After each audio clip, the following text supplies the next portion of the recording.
Assalamualaikum warahmatullahi wabarakatuh.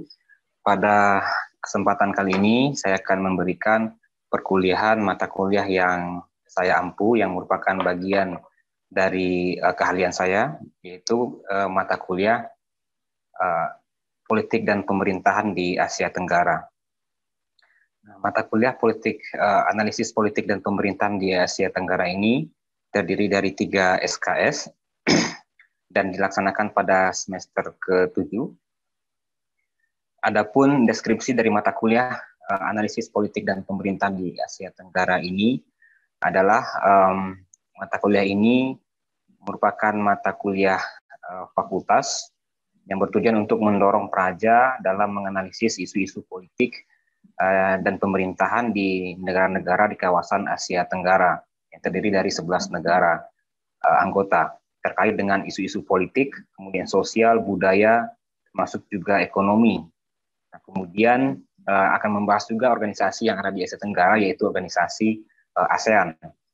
Nah, selain itu, mata kuliah ini juga dirancang bertujuan agar pelajar mampu menganalisis tantangan-tantangan yang dihadapi serta upaya yang dapat dilakukan oleh negara-negara member atau anggota Asia Tenggara dalam menyelesaikan konflik yang kerap terjadi di antara negara Asia Tenggara ataupun negara ASEAN dengan negara lain ataupun sesama negara ASEAN atau Asia Tenggara. Selain itu, praja juga diminta untuk memahami bentuk dan sistem pemerintahan yang diterapkan oleh masing-masing negara sehingga dapat dijadikan sebagai suatu bahan komparasi antara sistem politik antara suatu negara dengan negara lain yang ada di Asia Tenggara.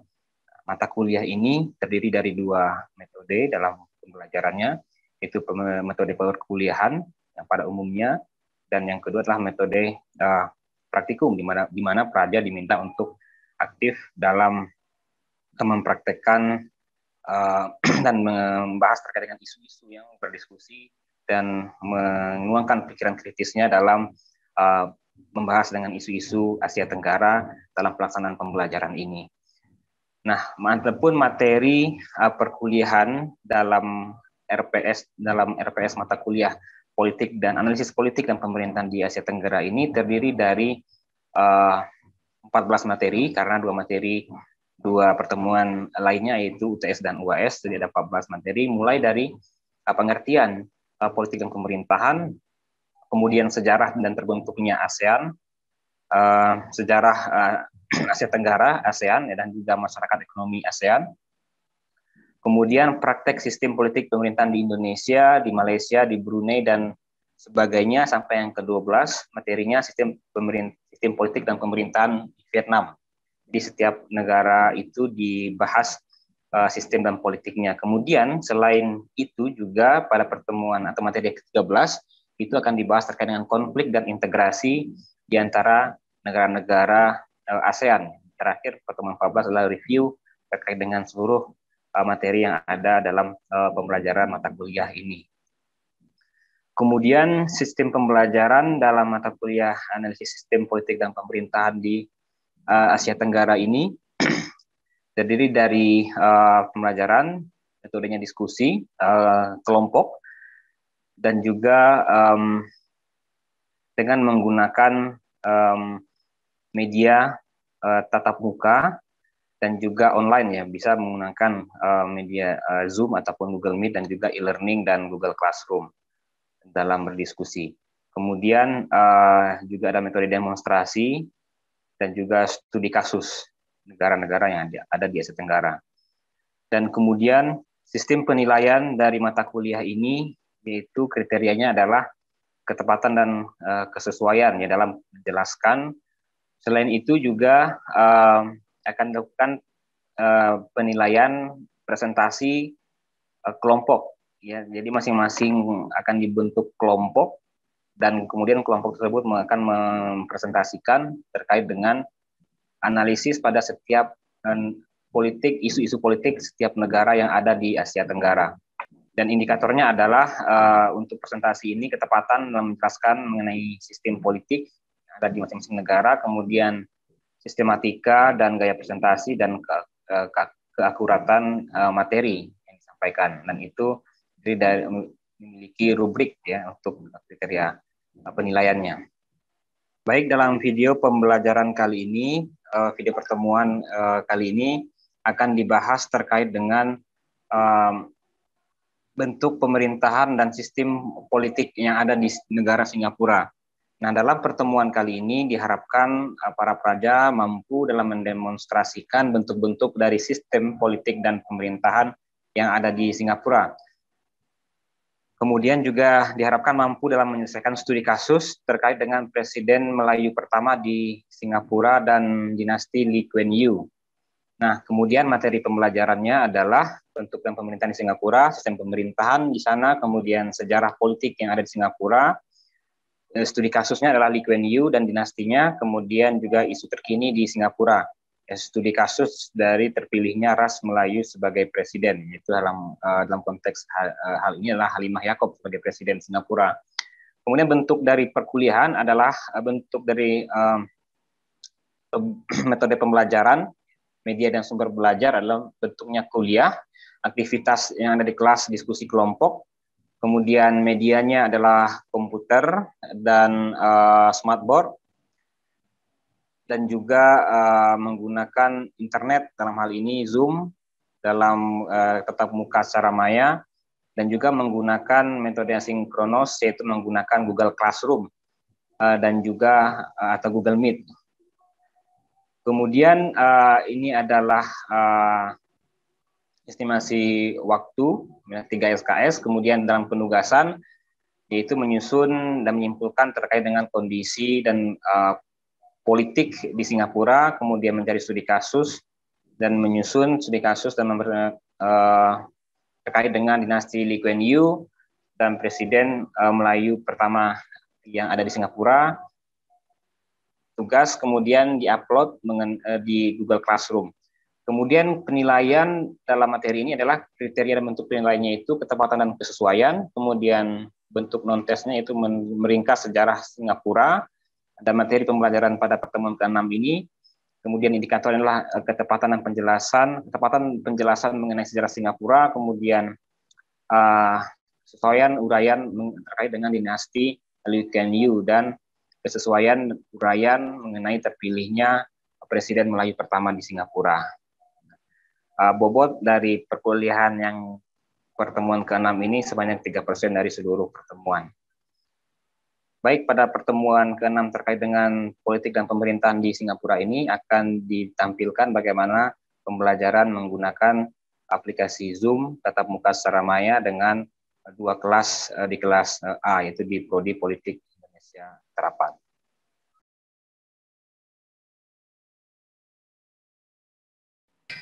Baik, saya ulangi. Assalamualaikum warahmatullahi wabarakatuh. Waalaikumsalam warahmatullahi wabarakatuh. Selamat siang semuanya kepada seluruh pelajar kelas A2 dan A3 mata kuliah politik dan pemerintahan di Asia Tenggara. Untuk ke depan saya akan membawakan diskusi terkait dengan masing-masing negara yang ada di Asia Tenggara. Ada berapa Asia Tenggara negaranya? 11, Pak. Oke, 11 ya. Nah, kita akan membahas masing-masing negara tersebut, bahwa ya kalian sudah ketahui bahwa ada 11 negara yang ada di Asia Tenggara, dari Laos paling atas sampai Timor Leste paling bawah. Nah, kawasan Asia Tenggara itu terbagi dua, ada yang maritim, ada yang Asia Tenggara daratan. Yang maritim adalah Malaysia sampai ke bawah ya, termasuk Indonesia, Timor Leste, sementara Asia Tenggara daratan dari Thailand sampai ke atas ya, Laos, Myanmar, Thailand, Vietnam, Kamboja. Nah, kemudian kenapa mereka sebagai satu kawasan? Karena selain karena alasan geografis, juga karena alasan kultur yang sama ya. Jadi satu Asia Tenggara ini memiliki kultur yang mirip ya. Pertama dari aspek ras, kemudian linguistik, dan juga ekonomi yang tergabung dalam ASEAN. Kita akan melihat dari aspek pemerintahannya ya. Pemerintahan kita akan mempelajari tentang bentuk pemerintahan negaranya, kemudian bentuk negara, kemudian sistem pemerintahan, kemudian pembagian parlemen ya, seperti itu. Bentuk negara itu paling tidak ada 3, yaitu ada negara konfederasi, ya, ada kesatuan dan ada federasi. Sebenarnya saya punya video yang khusus menjelaskan tentang perbedaan ketiganya, nanti akan saya posting di Google Classroom. Tapi secara umum adalah negara kesatuan itu, ya, kesatuan itu di mana pemerintahan kedaulatan itu dipegang oleh satu organ, yaitu pemerintah pusat, ya. Sementara selanjutnya kalau federasi sebaliknya, ya, yang memiliki kedaulatan itu pertama-tama adalah negara bagian. Jadi negara federasi, misalnya Amerika Serikat, itu awalnya adalah sebuah negara-negara yang awalnya merdeka. California, negara bagian Kansas, Texas, ya, negara bagian Pennsylvania, negara bagian Oklahoma dan sebagainya. Awalnya adalah negara yang berdaulat, kemudian bersepakat membentuk sebuah negara federasi. Dan kedaulatan terbagi antara negara bagian dan negara federasi. Sama halnya dengan di Malaysia, ya, negara bagian. Oke, jadi kewenangan atau kedaulatan masih dimiliki oleh sebagian oleh negara bagian, sebagian diserahkan kepada negara serikat, ya, atau federasi. Oke, jadi kedaulatan terbagi dua, ya, beda dengan kesatuan, kedaulatan dipegang oleh pemerintah pusat. Nah, sewaktu-waktu, ya, negara federasi ini federal bisa bubar, ya, bisa bubar, ya, karena negara federasi terbentuk akibat kesepakatan dari negara-negara yang awalnya merdeka. Oke, jadi kebalikan dari negara kesatuan. Nah, jika dilihat dari tingkat integrasinya, maka negara kesatuan adalah dengan tingkat integrasi yang paling tinggi, ya, karena kedaulatan tidak terbagi, ya, hanya dimiliki oleh pemerintah pusat.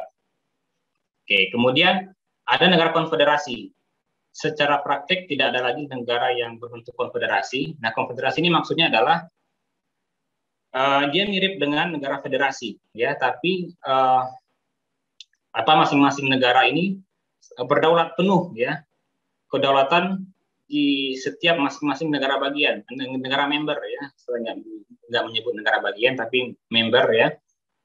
Mereka masing-masing dibatasi oleh kedaulatan masing-masing. Dan konfederasi ini atau yang persekutuan mereka ini hanya memiliki sedikit kewenangan, ya, tapi bukan kedaulatan, tapi kewenangan, ya, kewenangan dalam hal misalnya angkatan keamanan bersama, ya, dan sebagainya. Nah, seperti yang sekarang ini yang mirip mungkin seperti PBB, ya, kemudian Uni Eropa dan ASEAN termasuk, ya, walaupun ini bukan sebuah negara, ya. Kalau dulu ada negara konfederasi, dulu Amerika Serikat sebelum berubah menjadi federasi atau serikat, dia merupakan negara konfederasi, ya. Nah, itu secara singkat terkait dengan bentuk negara, ya. Kesatuan, federasi, dan konfederasi. Kemudian kalau kita berbicara sistem pemerintahan, nah itu ada sistem pemerintahan parlementer, presidensial, dan semi presidensial, ya. Nah, parlementer ini lebih banyak parlemen lebih dominan, ya, dibandingkan eksekutif, ya. Sebaliknya presidensial di mana eksekutif lebih mendominasi daripada parlemen, dan semi presidensial atau semi parlementer ada juga, yaitu gabungan antara keduanya. Oke, nanti kita akan jelaskan, ya, salah satu ciri-cirinya seperti ini. Ini adalah yang gambar yang kalian lihat di sini adalah ciri-ciri parlementer, ya, pembentukan pemerintahan secara parlementer, di mana peserta pemilu atau pemilih itu memilih secara langsung anggota legislatif, ya, di DPR-nya masing-masing negara. Nah, kemudian pemenang dari atau suara mayoritas partai yang memenangi kursi parlemen, maka mereka berhak untuk membentuk lembaga eksekutif, ya, yang dikemandai oleh Perdana Menteri, ya, kemudian Perdana Menteri membentuk kabinet, kemudian kementerian. Nah, ini ciri parlementer salah satunya, ya.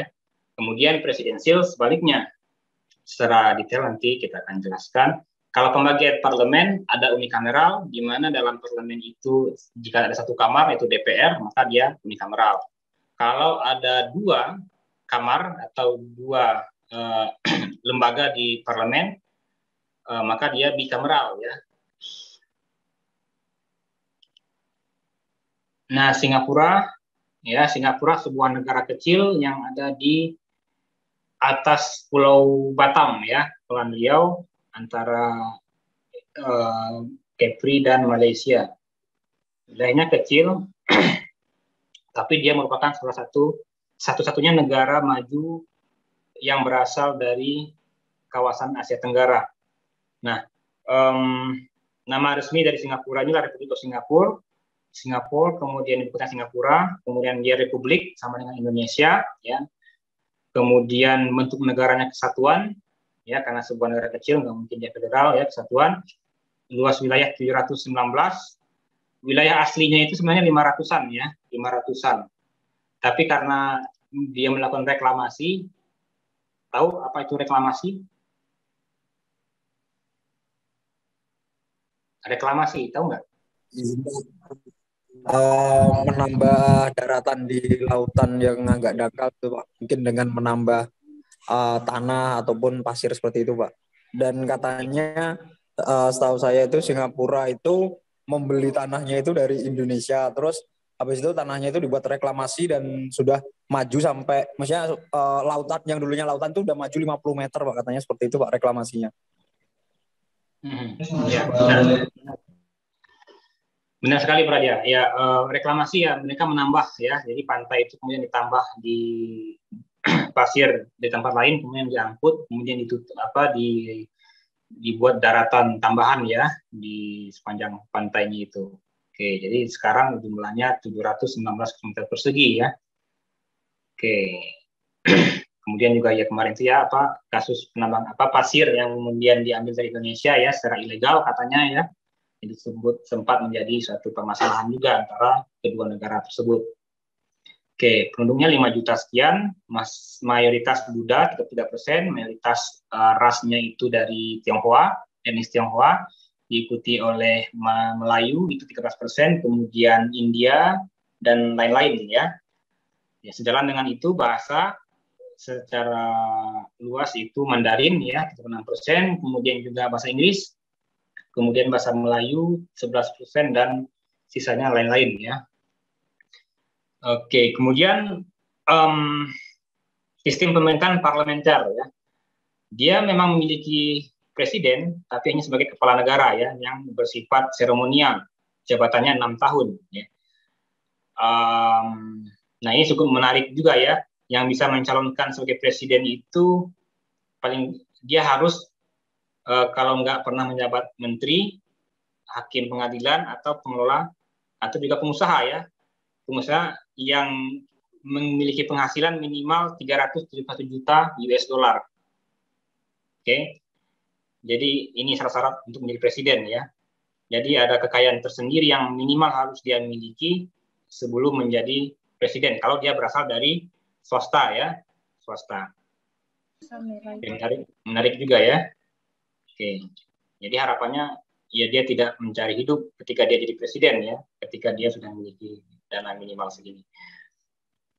Seremonial, nah yang memegang peranan penting adalah perdana menteri, ya perdana menteri. Oke, semua menteri adalah anggota parlemen. Jadi ya karena dia parlementer, jadi ada jalinan antara parlemen dan eksekutif ya. Jadi menteri-menteri yang ada di kabinet eksekutif itu merupakan anggota parlemen dari partai yang berkuasa, ya, yang mayoritas. Nah, itulah salah satu ciri parlementer, ya. Oke, kemudian perdana menteri yang mengangkat adalah presiden, tapi berdasarkan komposisi kursi di parlemen, ya, partai yang mayoritas. Oke, para menteri diangkat oleh presiden berdasarkan saran dari PM. Oke. Dia unikameral, ya cuma DPR saja karena wilayahnya juga kecil ya. Kemudian ya ini profil presiden saat ini dari Singapura ya. Dia merupakan presiden pertama Singapura dari etnis Melayu ya. Apakah dia terpikir etnis? Jawabannya iya ya, karena konstitusi Singapura itu mengatur bahwa jika dalam 5 kali pemilihan presiden berturut-turut ada ras yang tidak terwakili, maka presiden pilpres periode selanjutnya atau yang ke-6 itu dikompetisikan untuk mendapatkan presiden dari ras tersebut ya. Dalam hal ini kan selama ini yang ras terpilih itu dari presiden terpilih dari ras Tionghoa ya. Sementara Melayu walaupun tidak mayoritas setelah posisinya kan tadi setelah Tionghoa ya. 13% Melayu ya. Nah, maka yang ke-6 itu, yang kedua terbesar etnis di Singapura adalah Melayu, maka yang ke-6 itu dikompetisikan untuk mendapatkan presiden dari etnis Melayu. Ini sempat menimbulkan perdebatan di Singapura ya, oleh masyarakat Singapura. Dianggap ini tidak demokratis ya, pemilihan berdasarkan etnis seperti itu. Nah, tapi apapun itu, konstitusi mengatur seperti itu, sehingga yang presiden periode yang ke-6 itu adalah Halimah Yacob yang berasal dari etnis Melayu ya. Walaupun kalau tidak diatur seperti ini, kemungkinan besar yang tetap terpilih adalah dari etnis Tionghoa karena memang jumlah etnis komposisinya adalah terbesar adalah etnis Tionghoa seperti itu. Oke, kemudian menarik ya, dia pernah dulu jualan nasi Padang ya di Singapura. Oke, kemudian, nah ini secara umum saya ingin menjelaskan bahwa di Asia Tenggara itu ada 3 paradigma pembangunan politik ya. Pertama, ada negara-negara yang kemudian berfokus pada pembangunan ekonomi, tapi agak mengabaikan perkembangan demokrasi politik ya. Contohnya adalah Singapura dan Malaysia. Mereka ekonomi maju, tapi demokrasi politiknya agak kurang ya. Di mana selama ini Lee Kuan Yew ya, yang mantan Perdana Menteri yang berkuasa selama puluhan tahun juga seperti Soeharto, dinilai otoriter ya. Kemudian intervensi negara kepada masyarakat rakyat sangat besar, ya, tapi ekonominya berkembang pesat ya. Nah, jadi negara-negara tersebut dia fokus pada pembangunan ekonomi, tapi mengabaikan perkembangan demokrasi politik ya. Oke, dia ada yang dikorbankan demokrasi di situ. Termasuk kalau kalian ada yang pernah ke Singapura, jika kalian mengeluarkan misalnya permen karet di sembarang tempat, kita akan mendapatkan fine atau penalti atau sanksi yang cukup besar ya dari kepolisian, termasuk pelanggaran-pelanggaran lainnya ya. Jadi sangat begitu negara mengatur rakyat di Singapura. Kemudian ada negara yang fokus pada perkembangan politik namun lemah dalam konteks ekonomi. Ya, contohnya ya tidak lain tidak bukan adalah salah satunya adalah Indonesia ya. Kita secara demokrasi prosedural sudah sangat maju di mana bupati, wali kota sudah dipilih secara langsung ya. Kemudian demokrasi sudah begitu majunya demokrasi. Tetapi terlampau sibuk fokus dengan pertarungan politik, jadi akibatnya abai terhadap konteks ekonomi ya seperti itu. Ini Thailand dan Filipina yang lainnya. Kemudian ada yang dua-duanya lemah ya seperti Vietnam, Kamboja dan Myanmar.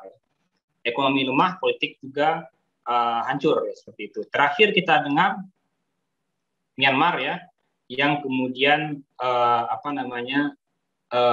berita Myanmar terakhir, pemerintahan demokratis di Myanmar kemudian dikudeta secara inkonstitusional oleh junta militer ya di Myanmar. Nah, jadi mereka secara ekonomi lemah, secara politis juga lemah ya. Oke, ada pertanyaan?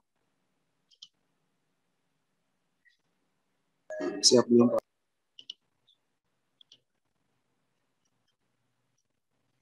Oke, saya akan membagikan ini juga nanti Google Classroom terkait artikel Slashdot Journal Why Singapore Works ya, 5 Secrets of Singapore's Success ya. Kenapa 5 alasan mendasar kenapa Singapura itu sukses ya dalam hal ekonomi. Nah, di sini jelaskan ada 5 penyebab faktor kenapa Singapura itu sukses ya. Pertama adalah kita lihat di daftar isi sini, faktor kepemimpinan atau leadership dari Lee Kuan Yew ya. Lee Kuan Yew. Perdana Menteri Singapura yang membawa Singapura dari negara yang miskin pada negara yang sangat maju. Ya. Sekarang sudah tidak jauh lagi. Kemudian, jadi ibaratnya mereka dialah Soehartonya Singapura ya. Kemudian a good piano playing good music artinya maksudnya adalah birokrasi ya. Birokrasi itu diibaratkan sebagai piano ya. Di birokrasi yang bagus dia akan menghasilkan artikulasi pelayanan yang bagus, kebijakan yang bagus dan sebagainya. Kemudian yang ketiga adalah menjaga pemerintahan yang bersih ya. Menjaga pemerintahan yang bersih. Itu terutama dalam pemberantasan korupsi. Nah, ini kita bisa menjadi perbandingan dengan Indonesia ya. Yang keempat, menghasilkan yang terbaik dan yang tercerdas ya dalam konteks pendidikan dan kompensasi atau kompensasi itu maksudnya ya. Compensation kompetitif pendapatan yang kompetitif ya. Jadi PNS mereka itu diberi kompensasi yang tidak kalah dengan swasta, sehingga orang-orang yang pintar, yang terdidik, itu tidak lari ke swasta, tapi mereka juga tertarik untuk bekerja di sektor publik, ya, seperti itu. Nah, kemudian, Singapura mau belajar dari negara lain, makanya Singapura ini sebenarnya terkenal dengan negara yang ATM, ya, amati, tiru, modifikasi. Dia belajar dari bagaimana kebijakan dari negara lain. Ya, tidak hanya kepada negara lain di barat, tapi juga mereka belajar dari banyak perusahaan multinasional ya. Jadi bagaimana mereka mengatur pegawainya, mengatur governance-nya, tata kelolanya, mereka belajar semua dari situ. Oke, jadi itu ya. Mungkin ini agak susah mungkin bagi kita yang mungkin tidak terbatas dalam bahasa Inggris. Makanya saya sarankan ini nanti dibuka di Chrome, Google Chrome ya, jangan di aplikasi browser Mozilla, karena kalau aplikasi Google Chrome ini teks berbahasa Inggris, kita bisa translatekan halamannya ke bahasa Indonesia ya, dengan halamannya diklik kanan, kemudian translate to Indonesia. Oke. Ini akan membantu kita memudahkan dalam mempelajari membaca teks berbahasa Inggris ya. Ini juga menjadi penyemangat buat kita untuk memperkuat kemampuan bahasa Inggris ya. Kemampuan bahasa Inggris, kemudian ya karena sebagian besar informasi di Google itu berasal dari tulisan yang berbahasa Inggris 80%. Sementara yang 5% Indonesia itu paling hanya 5% informasi yang ada di internet dalam berbahasa Indonesia. Itu pun banyak yang kadang sumbernya diragukan ya, seperti itu. Oke, mungkin demikian. Ada pertanyaan sebelum kita tutup? Nanti rekamannya akan saya share di Google Classroom ya, rekaman kita ini, kemudian beberapa materi. Mohon nanti dipelajari di Google Classroom secara mandiri. Minggu depan kita akan belajar atau mempelajari terkait dengan Filipina dan Malaysia mungkin ya. Oke, ada pertanyaan? Halo? Siap cukup, Pak. Siap cukup, Pak. Cukup, ya. Demikian perkuliahan kita pada hari ini. Saya cukupkan sampai jam 10 ini. Terima kasih atas perhatian dan kerjasamanya yang baik dalam perkuliahan ini. Semoga sehat dan sukses selalu. Jika ada yang sakit, jika bisa segera sembuh. Sehingga nanti bisa cuti dengan sehat ya. Biasanya kalau cuti itu langsung sehat ya. Oke, terima kasih deh ya. Sampai jumpa lagi di Zoom berikutnya. Assalamualaikum warahmatullahi wabarakatuh. Selamat siang, salam sejahtera, Om Swastiastu. Izin Pak, makasih banyak Pak. Terima kasih Bapak. Bapak, terima kasih banyak. Waalaikumsalam Pak. Selalu Pak. Terima kasih Pak. Assalamualaikum Pak.